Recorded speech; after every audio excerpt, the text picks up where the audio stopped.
Hello everyone, welcome to Black Mirror horror. कैसे हैं आप सब? आई होप आप सब ठीक होंगे। आज मैं आपके लिए भूतिया सिनेमा और जिन की बारात 2 हॉरर स्टोरीज़ लेकर आई हूँ और उम्मीद करती हूँ कि आपको ये हॉरर स्टोरीज़ पसंद आएगी। अगर कहानी पसंद आए तो इस वीडियो को लाइक और चैनल को सब्सक्राइब ज़रूर कीजिएगा और साथ ही बेल आइकन ज़रूर प्रेस कीजिएगा।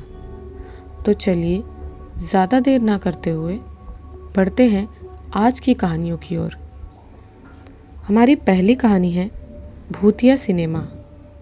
सोहेल और अनु रात देर तक डिनर से वापस लौट रहे थे। रास्ते में अचानक मौसम खराब हो गया। एकाएक तेज़ बारिश होने लगी। बीच बीच में बादल गड़गड़ा रहे थे। सारा माहौल बहुत ही डरावना लग रहा था। सुनसान रास्ते पर बढ़ती तेज़ी से उनकी गाड़ी अपनी मंजिल की तरफ जा रही थी। तभी एक जगह अचानक उनकी गाड़ी का टायर पंक्चर हो जाता है। सोहेल गाड़ी से नीचे उतरकर देखता है और अनु से कहता है, अनु, अब हमें यहाँ से पैदल ही जाना होगा आगे, क्योंकि गाड़ी के दोनों टायर पंक्चर हो चुके हैं। अनु झुंझलाते हुए गाड़ी से नीचे उतरती है। गाड़ी में पड़ा छाता निकालती है और सोहेल पर छाता तानते हुए कहती है, चलो अब ऐसे ही जाना पड़ेगा। दोनों पति पत्नी एक दूसरे का हाथ पकड़कर अपने घर की ओर चल पड़ते हैं। सोहेल अनु को डराते हुए कहता है, अगर तुम्हें कोई भूत मिल जाए तो? सुना है कि सुनसान रास्ते पर रात के अंधेरे में आसपास भूत होते हैं। अनु सोहेल की बाजू को जोर से पकड़कर कहती है, ऐसे डराओ मत। वैसे भी एक बात बता दूं कि मैं भूतों से नहीं डरती। सोहेल हंसकर कहता है, अच्छा जी, देखते हैं कि तुम्हारा अगर भूत से सामना हो जाए तो तुम क्या करती हो। दोनों बातें करते करते आगे बढ़ते हैं। बारिश तेज होने लगती है। वो दोनों भागकर एक बिल्डिंग के अंदर चले जाते हैं। अंदर पहुंचकर उन्हें पता चलता है कि वो बिल्डिंग एक सिनेमा है। अंदर शायद कोई शो चल रहा है। बिल्डिंग के अंदर हल्की सी रोशनी है। अनु सोहेल से कहती है, जब तक बारिश नहीं रुक जाती तब तक हम यहाँ एक पिक्चर देख लेते हैं। सोहेल कहता है, अनु, मुझे तो यहाँ कुछ अजीब सा लग रहा है। यहाँ ज़्यादा लोग भी दिखाई नहीं दे रहे। अनु कहती है, तुम भी अजीब बातें करते हो। इतनी रात गए, बारिश में पिक्चर देखने कौन आएगा? तुम चलो 2 टिकट लो। जब तक हम फिल्म देखेंगे तब तक बारिश भी बंद हो जाएगी। सोहेल टिकट खिड़की पर जैसे ही टिकट लेने जाता है, टिकट देने वाला उसे अजीब सी आंखों से घूरता है और कहता है, अंदर फिल्म देखने के लिए मजबूत दिल होना चाहिए। क्या तुम देख पाओगे? सोहेल एक पल के लिए तो डर जाता है, लेकिन अनु उसका हाथ दबाते हुए कहती है, सोहेल, भूतिया फिल्म है, असली में भूत थोड़ी ना है। चलो अंदर चलते हैं। दोनों जैसे ही अंदर जाने लगते हैं, हॉल के बाहर खड़ा टिकट चेकर, जिसने अपना मुंह पूरी तरह से ढका होता है, उनके हाथों से टिकट लेकर आधी टिकट फाड़कर उन्हें हाथ के इशारे से बैठने को कहता है और साथ में ये कहता है, जब तक पूरा शो ख़त्म नहीं हो जाता आप लोग इस शो को बीच में छोड़कर नहीं जा सकते। हॉल के अंदर मध्यम सी रोशनी है। पूरे हॉल में कुछ लोग ही इधर उधर बैठे हुए हैं। जैसे ही वो दोनों बैठते हैं, हॉल की लाइट बंद हो जाती है। अनु कसकर सोहेल का हाथ पकड़ लेती है। डरावनी आवाज़ के साथ पर्दे पर पिक्चर चलनी शुरू हो जाती है। पहले ही सीन में जैसे ही हीरोइन के बेड से एक हाथ निकलता है, उसे देखकर अनु चीख मार देती है। तभी इनकी कुर्सियों के आगे बैठा अधेड़ उम्र का इंसान अपनी पूरी गर्दन इनकी तरफ घुमाकर मुंह पर उंगली रखकर इन्हें चुप रहने के लिए बोलता है। ये देखकर अनु और सोहेल के पसीने छूट जाते हैं। वो दोनों घबराकर बाहर जाने के लिए खड़े हो जाते हैं। तभी इनसे पीछे बैठा व्यक्ति अपनी बाजू लंबी करके इनके कंधे से पकड़कर इन्हें बैठने को बोलता है। ये दोनों लगभग चिल्लाने लग जाते हैं। तभी इनकी दाईं ओर बैठा कपल इनकी तरफ घूमकर कहता है, आप हमें परेशान मत कीजिए, चुपचाप पिक्चर देखिए। तभी अनु कहती है, आपको नहीं पता ये सब इंसान नहीं है। तभी उस कपल में से एक व्यक्ति कहता है, अच्छा, आपको कैसे पता? अनु घबराते हुए कहती है, देखिए ना इनकी तरफ, ये कैसे बुरी तरह से घूर रहे हैं। आप यहाँ कैसे बैठे हुए हैं? तभी वो कपल भयानक हंसी हंसते हुए हवा में ऊपर उड़ जाते हैं और कहते हैं, इंसान तो हम भी नहीं हैं। डरते और चिल्लाते अनु और सोहेल बाहर की ओर भागते हैं और टिकट चेकर को कहते हैं, हमें बाहर जाने दीजिए। तभी टिकट चेकर अपने मुंह से कपड़ा हटाता है और इनकी ओर घूमते हुए कहता है, मैंने आपसे कहा था ना कि शो बीच में छोड़कर नहीं जा सकते। टिकट चेकर की शक्ल देखकर अनु बेहोश हो जाती है क्योंकि वो एक कंकाल होता है। सोहेल अनु को संभालते हुए खुद भी बहुत बुरी तरह से घबरा जाता है। सारे भूत जो कि उस हॉल में होते हैं अनु और सोहेल की ओर आने लगते हैं। उन दोनों की चीख की आवाज़ रात के सन्नाटे को चीरती हुई बाहर तक आती है, परंतु उन चीखों को सुनने वाला वहाँ कोई नहीं होता। अगले दिन सुबह सफाई कर्मचारी देखता है कि उस सिनेमा हॉल में 2 लाशें पड़ी हैं। पुलिस को बुलाया जाता है। पुलिस की तफ्तीश में से ये बात सामने आती है कि असल में जो ये सिनेमा हॉल है ये ऐसे ही बरसों से बंद पड़ा है। जिसने भी इसे चलाने की कोशिश की तो उसकी अनहोनी परिस्थितियों में मौत हो जाती है, इसलिए ये ऐसे ही बंद पड़ा है। कभी कभी सफाई कर्मचारी इसकी सफाई करने के लिए आ जाता है, परंतु पुलिस के लिए ये अभी तक रहस्य बना हुआ है कि ये दोनों पति पत्नी रात में यहाँ क्या करने आए थे। अगर ये सिनेमा हॉल बंद है तो ये दोनों इस हॉल के अंदर क्या कर रहे थे। असल में ये बात तो कोई नहीं जानता था कि वो एक सिनेमा नहीं बल्कि एक भूतिया सिनेमा है। तो चलिए अब सुनते हैं हमारी दूसरी कहानी, जिन की बारात। पंडित धनराज करौली के जाने माने जमींदार थे। करौली रियासत से 3 गांव की जमींदारी उनके नाम थी। स्वतंत्रता के बाद राज्य खत्म हो गए तो धनराज की जमींदारी भी खत्म हो गई, पर अब भी ईश्वर का दिया हुआ सब कुछ उनके पास था। एक पुत्र और एक पुत्री, बस 2 ही संतान थी। पुत्र का नाम गौरीलाल और पुत्री का नाम कुसुम था। दोनों ही बच्चे पढ़ने में होशियार और कुशाग्र बुद्धि होने के कारण धनराज को उनकी तरफ से किसी प्रकार की चिंता नहीं थी। आलीशान मकान जिसमें 10-12 कमरे थे, सभी सुख सुविधा जो जमींदारों की होती है उनके यहाँ उपलब्ध थी। गौरीलाल ने इसी साल इंटर पास किया और नगर पालिका में बड़े बाबू की नौकरी हासिल कर ली। पंडित धनराज की भी इच्छा थी कि आगे पढ़ने की कोई ज़रूरत नहीं है, घर बैठे बिठाए नौकरी मिली, इससे अच्छी बात और क्या हो सकती है। कुछ दिन बाद ही गौरीलाल के रिश्ते आने शुरू हो गए। धनराज ने ये काम अपनी पत्नी को सौंप दिया। उनकी पत्नी ही कन्या देखने जाती, पर अभी तक उनकी पसंदीदा बहू नहीं मिल रही थी। गौरी को रिश्तों की कमी नहीं थी। सैकड़ों रिश्ते नापसंद करने के बाद एक दिन उनकी खोज पूरी हुई, मथुरा की लता के रूप में। लता इतनी सुंदर और संस्कार वाली लड़की थी कि गौरीलाल ने पहली नज़र में ही पसंद कर लिया। धूमधाम के साथ शादी हुई और लता अपने ससुराल करौली आ गई। शादी की पहली रात ही लता अचानक से बीमार हो गई। पड़ोस की महिलाएं उसे कमरे में छोड़ने के लिए जा ही रही थी कि अचानक लता जोर जोर से कांपने लगी। उसका चेहरा सफ़ेद पड़ गया और धड़ाम से नीचे गिरकर बेहोश हो गई। उसे अस्पताल पहुंचाया गया। डॉक्टर इलाज करने लगे, पर उसकी बीमारी का पता ही नहीं चल रहा था कि आखिर उसे हुआ क्या था।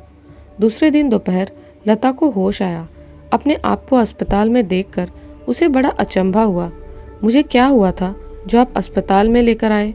उसने अपनी ननद कुसुम से पूछा।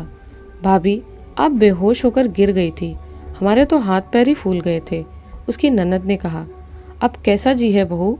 उसकी सास ने पूछा। अब तो बिल्कुल ठीक हूँ, थोड़ी कमज़ोरी ज़रूर है। भगवान का लाख लाख धन्यवाद, तो ठीक हो गई बहू। हम तो घबरा ही गए थे। कल शाम से घर के किसी भी प्राणी ने पानी तक नहीं पिया है। अब मैं घर चलूँ, खाना भी बनाना है और तुम्हारे ससुर जी को भी बताना है कि बहू की तबीयत में सुधार है, उन्हें भी चिंता हो रही होगी। ये कहकर वो कुसुम को लेकर घर चली गई। अब कैसी तबीयत है लता? एकांत पाकर उसके पति गौरी ने पूछा। अब तो बिल्कुल ठीक हूँ, समझ में नहीं आता कि मुझे क्या हुआ था, पहले तो कभी ऐसा नहीं हुआ था, लता ने लजाते हुए कहा। कुछ खाने को मन कर रहा हो तो लेकर आऊँ? गौरी ने पूछा। नहीं, मेरा मन नहीं है। हाँ, अगर अच्छा सा सेब मिल जाए तो ले आना। गौरीलाल ने अस्पताल के बाहर जाकर सबसे पहले चाय पी, फिर बाहर खड़े ठेले वालों के पास सेब लेने पहुंचा। अभी सेब का मौसम नहीं था, इसलिए बाजार में सेब भी अच्छा नहीं आ रहा था। गौरी ने 2-3 ठेले वालों पर माल देखा, फिर आधी किलो सेब खरीद कर लता के पास पहुंचा। लता आंखें बंद करके लेटी हुई थी। उसके सिरहाने की तरफ पलंग पर 2 बढ़िया किस्म के सेब रखे हुए थे। ये सेब कौन दे गया लता? बिल्कुल ताज़ा सेब है। मुझे तो ऐसा सेब पूरे बाजार में नहीं मिला। उसने लता से पूछा।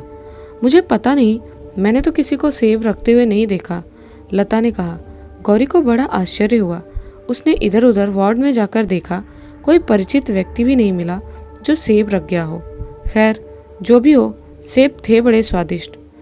शाम को दूध और दलिया लेकर कुसुम अस्पताल गई तो देखा एक प्लेट में दलिया और एक बड़ा गिलास दूध लता के बेड के सिरहाने रखा हुआ है। क्या ये दूध और दलिया बाजार से ले आए भैया? इतनी जल्दी थोड़ी ही मची थी, मैं तो ये सब लेकर आ ही रही थी। कुसुम ने अपने भाई से पूछा। कैसा बाजार और कैसा दूध दलिया? मैं तो यहाँ से कहीं गया भी नहीं हूँ। कहते कहते उसकी नज़र पलंग पर रखे दूध और दलिया पर पड़ी। अरे इसे कौन रख कर गया है? ताज्जुब है, मैं इसी बेड पर बैठा हूँ और सामान न जाने कौन रख जाता है। इसके बाद उसने सेब के बारे में भी बताया। कोई तुम्हारा परम मित्र ही होगा जो भाभी का इतना ख्याल रख रहा है, कुसुम ने कहा। दूसरे दिन सुबह लता अस्पताल से छुट्टी होकर घर आ गई। अब वो पूरी तरह स्वस्थ हो गई थी। शाम के समय गौरी लता के कमरे में गया तो लता ने मुस्कुराते हुए गौरी का स्वागत किया। गौरी पलंग पर जाकर बैठ गया। थोड़ी देर इधर उधर की बातें करने के बाद जैसे ही गौरीलाल ने लता का हाथ पकड़ा कि उसे एक तीव्र झटका लगा। उसके पूरे शरीर में बिजली का करंट सा दौड़ गया। गौरी ने घबराकर लता की ओर देखा। लता की आंखें लाल लाल और चेहरा भयानक हो गया था। उसके मुंह से उलूल जुलूल शब्द निकल रहे थे। गौरी भागकर कमरे से निकल आया और अपनी माँ को सारी बातें बताई। उसकी माँ कुसुम को लेकर कमरे के अंदर गई तो देखा लता अपने बेड पर बेहोश पड़ी है। लता की बीमारी की खबर तार से उसके मायके वालों को दी गई। दूसरे दिन ही लता के माँ बाप आ गए। दोनों पक्षों ने विचार विमर्श किया। लता की माँ ने कहा कि लता के साथ अब तक ऐसी कोई बीमारी नहीं हुई थी। यहाँ आते ही पता नहीं क्या हुआ। मिस्टर वर्मा जो इंग्लैंड से डॉक्टर बनकर लौटे थे, उनको भी दिखाया, पर बीमारी उनकी पकड़ में भी नहीं आ रही थी। 12 घंटे बाद लता पुनः स्वस्थ हो गई। शाम को लता और कुसुम बातें कर रही थी। भाभी, आज तो गुलाब जामुन खाने का मन कर रहा है, आप भी खाओगी ना? भैया से कहकर बाजार से मंगा लीजिए। कुसुम ने परिहास किया। लता कुछ कहना चाहती थी कि दोनों ने देखा एक थाल कमरे में घूमता हुआ बीच में रखी टेबल पर आ गया। उसमें उम्दा किस्म के 6-7 गुलाब जामुन रखे हुए थे। दोनों डर कर बाहर की ओर भागी। क्या हुआ, क्या हुआ? कहता हुआ गौरीलाल कमरे की ओर आया तो कुसुम ने गुलाब जामुन से भरे थाल की ओर इशारा किया। उसके मुंह से आवाज़ नहीं निकल रही थी। कौन लाया इन गुलाब जामुनों को? गौरी ने कुसुम से पूछा। शोर सुनकर लता के माँ बाप और गौरी की माँ भी बाहर निकल आई। कुसुम ने गुलाब जामुन वाली बात सबको बता दी। सब दूसरे कमरे में आकर सलाह करने लगे। बहन जी, मुझे तो कोई भूत या जिन की करतूत मालूम होती है। लता की माँ ने अपना मत व्यक्त किया। आज तक हमारे इस घर में भूत जिन नहीं दिखा, गौरी की माँ ने प्रतिवाद किया। तब तक पंडित धनराज भी आ गए थे। उनकी बातें उन्होंने सुन ली थी। वो बोले, भूत जिन कुछ नहीं होते हैं, सब मन का वहम है। मैं नहीं मानता। हाँ, अगर भूत मेरे लिए रबड़ी का दोना मंगा दे तो भी मैं मान जाऊंगा। उसकी बात पर सभी लोग हंसने लगे, किंतु थोड़ी देर में ही इस हंसी मजाक पर रोक लग गई। सभी ने देखा खुले दरवाजे से रबड़ी के 5-6 दोने हवा में उड़ते हुए कमरे के अंदर आ गए और चारों ओर घूमकर टेबल के ऊपर स्थित हो गए। कमरे में मौजूद सभी लोगों के होश उड़ गए। महिलाओं की तो डर के मारे घिघी बन गई। सभी लोग कमरे के बाहर निकल आए। सभी परिवार वाले जान चुके थे कि घर में किसी बुरी आत्मा का साया है, लेकिन अभी तक उस बुरी आत्मा ने किसी को कोई नुकसान नहीं पहुंचाया था। ये भी विदित हो गया कि लता की बीमारी तभी होती है जब गौरीलाल उसके कमरे में गया है, अतः गौरी ने उसके कमरे में जाना छोड़ दिया था। धनराज ने अपने मित्रों से सलाह लेकर कानपुर के एक प्रसिद्ध ओझा को बुलाया। उसने आते ही धनराज के पूरे मकान का निरीक्षण किया और कहा कि उनके घर पर एक जिन का साया है और वो उस जिन को अवश्य ही भगा देगा। हाँ, दक्षिणा मोटी देनी होगी। धनराज ने उसे मुंह मांगी दक्षिणा देने का वादा किया और ऊपर की मंजिल पर अलग से एक कमरा ठहरने को दिया। आधी रात का समय हुआ था। अपने कमरे में गौरी मीठी नींद ले रहा था कि उसे सर्दी लगने लगी। उसने खड़े होकर पंखा बंद किया और पुनः सोने लगा। अभी आंख भी नहीं लग पाई थी कि पंखा फिर चलने लगा। उसने सोचा शायद कुसुम चला गई होगी। वो फिर से पंखा बंद करने जा ही रहा था कि लाइट चली गई। वो खाट पर लेट गया। उसकी निगाह छत की तरफ गई। पंखा अभी भी तेज गति से चल रहा था। वो पंखे की ओर देखता रहा। लाइट गए हुए 20 मिनट हो गए थे, पर पंखा अभी भी तेज गति से चल रहा था। अचानक गौरीलाल की खाट जमीन से 5 फुट ऊंची उड़ी और कमरे में गोल गोल घूमने लगी। गौरी के मुंह से भय के कारण जोरदार चीख निकली। वो खाट से कूद गया और कमरा खोलकर तेजी से अपने पिताजी के कमरे की तरफ भागा। गौरी की चीख सुनकर पूरे परिवार में जाग हो गई। सभी अपने अपने कमरों से बाहर निकल आए। ओझा भी कुछ मंत्र पढ़ते हुए मकान के चौक पे आ गया था। सहसा बादल कड़कने की आवाज़ सुनाई दी और पानी के स्थान पर खून की छींटे पड़ने लगे। सब भीतर जाओ, ओझा ने कहा और स्वयं बरामदे में बैठकर मंत्र जाप करने लगा। खून की बरसात की छींटे अब भी पड़ रहे थे। सभी परिवार वाले एक जगह इकट्ठा होकर भयभीत निगाहों से एक दूसरे की तरफ देख रहे थे। मकान के चौक में, छत पर, बरामदे में चारों तरफ खून ही खून दिखाई दे रहा था। बहन जी, लता कहाँ है? दिखाई नहीं दे रही। लता की माँ ने गौरी की माँ से पूछा। शायद अपने कमरे में गई होगी। गौरी, जरा देखना तो, गौरी की माँ ने कहा। थोड़ी देर बाद ही गौरी घबराया हुआ आया और बोला, माँ जी, लता अपने कमरे में नहीं है। मैंने उसे रसोई घर, हॉल, ड्राइंग रूम, पूजा घर सब जगह ढूंढ लिया, पर पता नहीं कहाँ चली गई। अब तक खून की बरसात भी बंद हो चुकी थी। सभी लोग लता को ढूंढने लगे। हवेली का मेन दरवाज़ा अंदर से बंद था। कुंडी लगी हुई थी। इससे ये तो निश्चित हो गया कि लता हवेली के अंदर ही है, कहीं बाहर नहीं निकली है। पर है कहाँ? हवेली में 17-18 कमरे थे। ओझा सहित परिवार के सभी सदस्य लता को ढूंढने में लग गए। कई कमरे तो बरसों से बंद पड़े थे। उनमें अभी भी ताले ज्यों के त्यों लटक रहे थे। सब जगह देखा, लता कहीं भी नहीं मिली। ऊपर छत पर भी एक कमरा था जिसमें विशेष मेहमानों को ठहराया जाता था। सब लोग दौड़कर छत पर गए। वो कमरा खुला हुआ था। लता पलंग पर चित्त लेटी हुई थी। उसकी दोनों आंखें बंद थी और वो बेहोश थी। सभी लोग कमरे में आ चुके थे। लता की आंखें बंद थी। लता, आंखें खोलो बेटी, उसकी माँ ने कहा। लता ने आंखें खोल दी। उसकी माँ ने सहारा देकर उठाया। लता की आंखें लाल हो रही थी।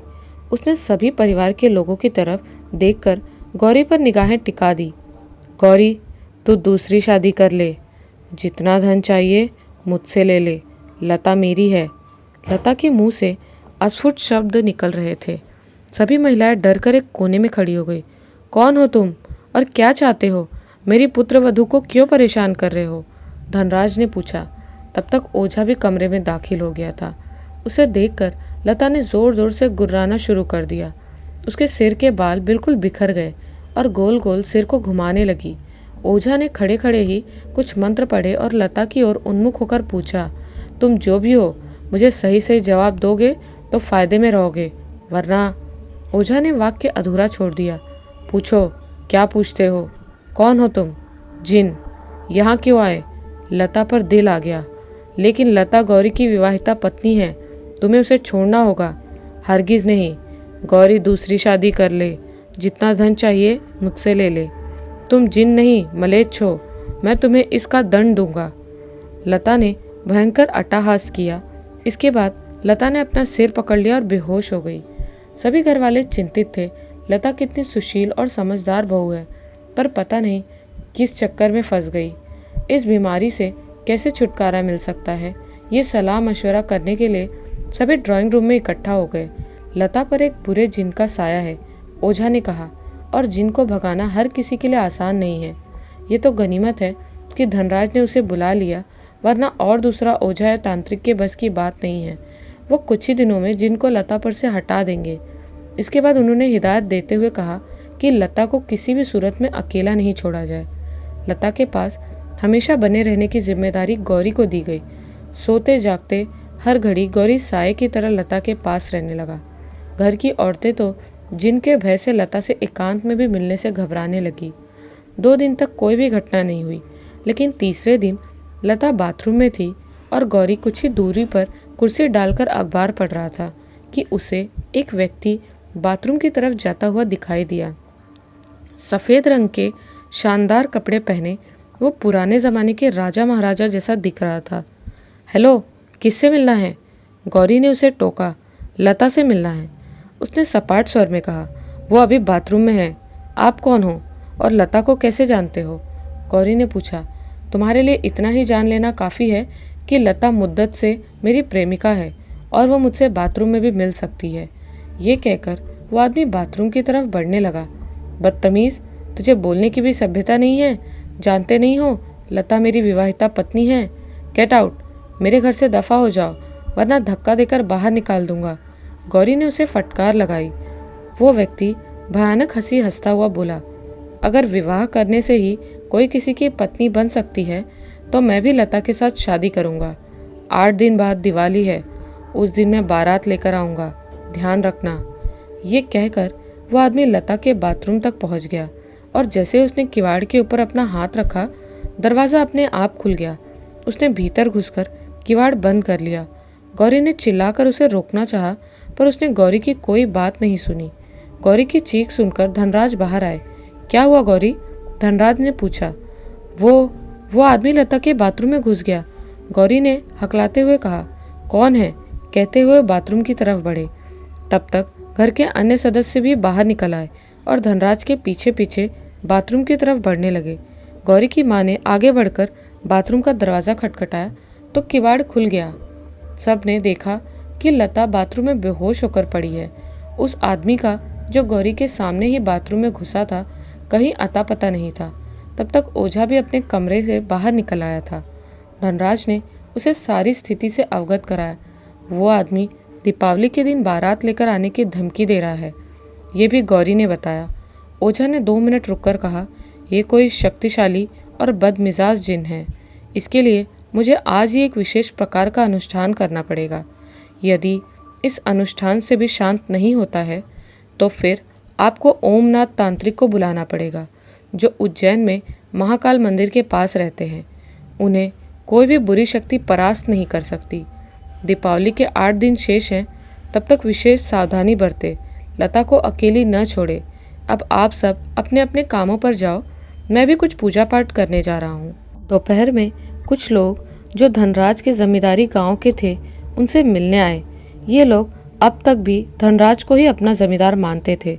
गांव में भी खबर पहुंच गई थी कि कोई बुरी आत्मा जमींदार साहब को परेशान कर रही है और वो लोग हालचाल पूछने चले आए थे।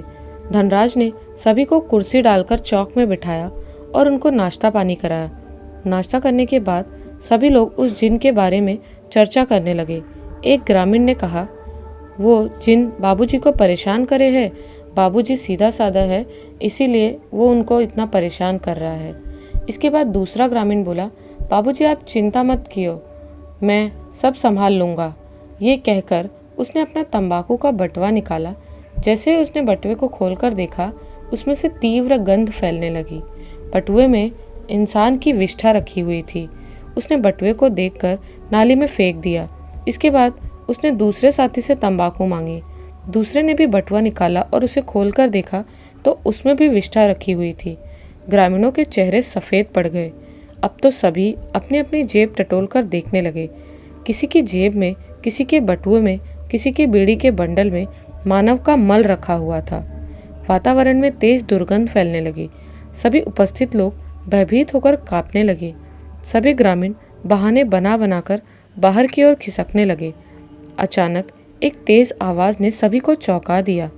छोड़ो, मुझको छोड़ो, अरे मुझे बचाओ, कोई तो बचाओ, ये मेरी जान ले लेगा।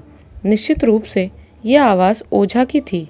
छोड़ दो मुझे, छोड़ दो, मेरी सांसें घुट रही हैं, मैं जा रहा हूँ, फिर नहीं आऊँगा, मुझे छोड़ दो। ओझा की आवाज़ सुनकर परिवार के सभी सदस्य भागकर बाहर निकल आए। उन्होंने देखा कि एक व्यक्ति जिसने सफ़ेद कपड़े पहने हुए थे, ओझा की गर्दन पकड़कर दबा रहा है। उसने भयानक हंसते हुए कहा, कल बारात लेकर आऊँगा लता को ब्याहने के लिए, देखता हूँ मुझे कौन रोकता है। ये कहकर उसने ओझा को दोनों हाथों से ऊपर उठाया और गेंद की तरह चौक में फेंक दिया। धनराज दौड़कर ओझा के पास पहुंचा। ओझा जोर जोर से चिल्लाया जा रहा था। उसकी हड्डियों में भारी दर्द हो रहा था। धनराज ने एक तांगा मंगवाया, उसमें बैठाकर गौरी उसे अस्पताल ले गया। इधर वो जिन भी न जाने कहाँ गायब हो गया था। सभी लोग धनराज के पीछे पीछे ड्राइंग रूम में आए और आज के हालात पर विचार करने लगे। आज की घटना ने सभी को चिंता में डाल दिया था।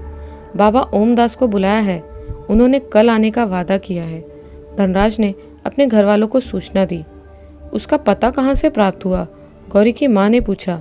वो मैंने कल ही ओझा से ले लिया था और बाबा ओमदास को टेलीग्राम कल ही दे दिया था। बाबा ने कल आने का वादा किया है। भगवान इस आफत से छुटकारा दिलाए। लता की माँ ने चिंतित होते हुए कहा, पता नहीं बाबा कब तक आएंगे, मुझे तो बहुत डर लग रहा है। लता के पिताजी ने कहा, आप चिंता न करें समधी जी, ईश्वर ने चाहा तो जल्दी ही उस जिन से मुक्ति मिल जाएगी।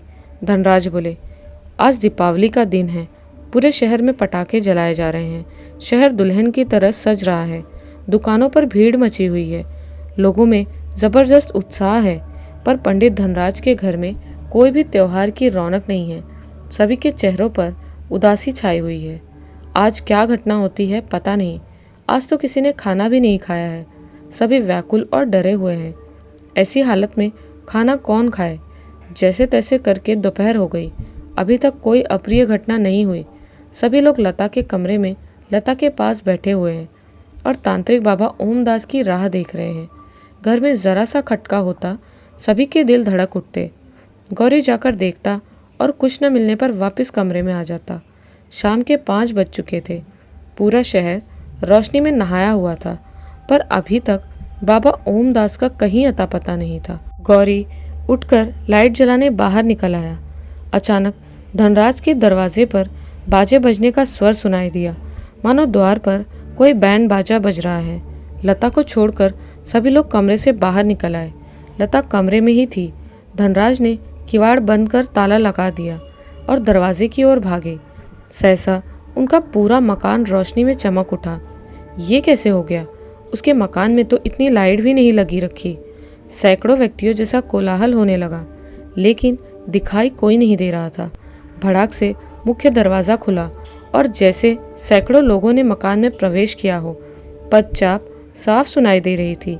बारात का बाजा भी मकान के अंदर बजने लगा था। मुख्य द्वार का दरवाज़ा भी बंद हो गया था। अचानक लाइट चली गई। मकान में अंधेरा हो गया। फिर शीघ्र ही मध्यम प्रकाश न जाने कहाँ से आकर फैलने लगा। चौक में सैकड़ों नरमुंड दिखाई पड़ने लगे। विभिन्न प्रकार की डरावनी आकृतियाँ, जिनके हाथों में हड्डियों के टुकड़े, मांस एवं अनेक अखाद्य वस्तुएं थी। कोई प्याला भरकर खून पी रहा था, कोई हड्डी भभोड़ रहा था। बड़ा ही डरावना दृश्य था। घर की महिलाएं डर से बेहोश हो गई। लता के पिताजी भी बेहोश होकर जमीन पर गिरे पड़े हुए थे। अकेले धनराज होश में थे, पर वो भी डर से थरथर कांपते हुए एक कोने में खड़े हुए थे। गौरी का कहीं अता पता नहीं था कि वो कहाँ है। तभी वहाँ एक आकृति प्रकट हुई, जिसने दूल्हे का लिबास पहन रखा था और उसके हाथों में वरमाला थी। अचानक लता के कमरे का ताला अपने आप खुलकर जमीन पर गिर पड़ा। साकल खुली, किवाड़ खुल गए और 16 श्रृंगार करके लता बाहर निकल आई। वो भी दुल्हन के वेश में थी। उसके हाथों में भी वरमाला थी। वो धीरे धीरे दूल्हे की तरफ बढ़ने लगी। दूल्हे के रूप में जिन ने भयंकर अट्टहास किया। देखा धनराज, तेरी आंखों के आगे लता वरमाला डालेगी। अगर रोक सकता है तो रोक ले। आज के बाद वो मेरी पत्नी होगी। लता धीरे धीरे चलती हुई जिन की तरफ बढ़ी और सामने पहुंचकर उसने अपने दोनों हाथों में पकड़ी हुई माला जिन के गले में डालनी चाहिए। तभी मुख्य द्वार का दरवाज़ा खुला और ठहरो, एक आदेशात्मक आवाज़ सुनाई दी। धनराज ने भी उधर देखा। एक भव्य मूर्ति सन्यासी सामने खड़ा था। ये बाबा ओमदास थे। उनकी आवाज़ सुनते ही लता ने अपने हाथ नीचे कर लिए। धनराज, मुख्य द्वार बंद करके ताला लगा दो, बाबा ने कहा। धनराज ने तुरंत ही आदेश का पालन किया। बाबा ओमदास ने अपने हाथ में पकड़ा चक्रदंड घुमाया और कोई मंत्र पढ़ा। सभी उपस्थित भूत प्रेतों में, जिन्नों में भगदड़ मच गई। सब जोर जोर से चीखने चिल्लाने लगे। धनराज, एक बोतल लेकर आओ, बाबा ओमदास ने आदेश दिया। धनराज ने अंदर से एक खाली बोतल लेकर बाबा को दी। बाबा ने बोतल का ढक्कन खोलकर कोई मंत्र पढ़ा। तभी दूल्हा बने जिन की आकृति लुप्त हो गई और एक पतली सी रोशनी प्रकट हुई जो धीरे धीरे बोतल के अंदर समा गई। मैं बारात में शामिल होने वाले भूतों जिनों से कुछ नहीं कहूँगा, बाबा ओमदास ने हंसकर कहा। तुम्हें दावत खाने का लालच यहाँ लेकर आया। खैर, आगे के लिए खबरदार करता हूँ कि कोई भी भूत जिन अगर इस शहर के पास भी दिखाई दिया तो ये दुर्दशा होगी। उन्होंने बोतल में बंद जिन को दिखाया। अब भागो यहाँ से। धनराज, दरवाज़ा खोल दो। धनराज ने दरवाज़ा खोला तो सैकड़ों भूत जिन एक दूसरे पर गिरते पड़ते बाहर की ओर भागे। एकाएक माहौल बदल गया। घर के सभी लोग होश में आ गए और आश्चर्यचकित होकर बाबा की ओर देखने लगे। ये बाबा ओमदास है, इनकी कृपा से ही हम संकट मुक्त हो गए हैं। धनराज ने अपने परिवार से बाबा ओमदास का परिचय कराया। सभी ने आकर बाबा के पैर छुए। बाबा ने कहना शुरू किया, यह जिन बड़ा शक्तिशाली था। वो तो मैं समय पर पहुंच गया, वरना अनर्थ हो जाता। पर अब किसी प्रकार की चिंता नहीं है। मैं इस जिन को बोतल में बंद कर लिया है। मैंने इसे लेकर महाकाल की सेवा में उपस्थित करूंगा। इसके बाद धनराज ने बाबा से अपने यहाँ रुकने का अनुग्रह किया, पर बाबा ने इसे स्वीकार नहीं किया। धनराज ने बाबा ओमदास को दक्षिणा देकर विदा किया। सभी के चेहरों पर मुस्कान आ गई। गौरी नहीं दिखाई दे रहा है, लता की माँ ने कहा। अरे हाँ, गौरी कहाँ है? ये कहकर वो उसे ढूंढने के लिए बाहर निकल आए। सभी लोग उसके पीछे पीछे चल दिए। गौरी बाहर के बरामदे में छत में लगी कुंडी में बेहोशी अवस्था में उल्टा लटका हुआ था। रस्सी के साथ उसके हाथ पीछे कर गांठ लगाई हुई थी। आनन फानन में सीढ़ी लगाकर गौरी को नीचे उतारा गया। उसकी सांसें बहुत धीमी धीमी चल रही थी। गौरी को अस्पताल ले जाया गया, जहां हफ्ता भर में वो ठीक हो पाया, पर वो हाथों से अपाहिज हो गया। बाद में गौरी की नगर पालिका में बड़े बाबू की नौकरी लग गई। लता से उसके 2 बच्चे भी हैं। उसके कुछ दिन बाद मेरी भी नौकरी उसी नगर पालिका में लगी। हालांकि वो नौकरी मैंने बाद में छोड़ दी, पर इस बीच गौरी से मेरा परिचय अच्छी तरह से हो गया था और ये कहानी उसने स्वयं मुझे सुनाई थी। कैसी लगी आपको ये कहानियाँ? हमें कमेंट्स में ज़रूर बताएं। मिलती हूँ एक नए वीडियो में कुछ नई और डरावनी कहानियों के साथ। जय बाबा महाकाल।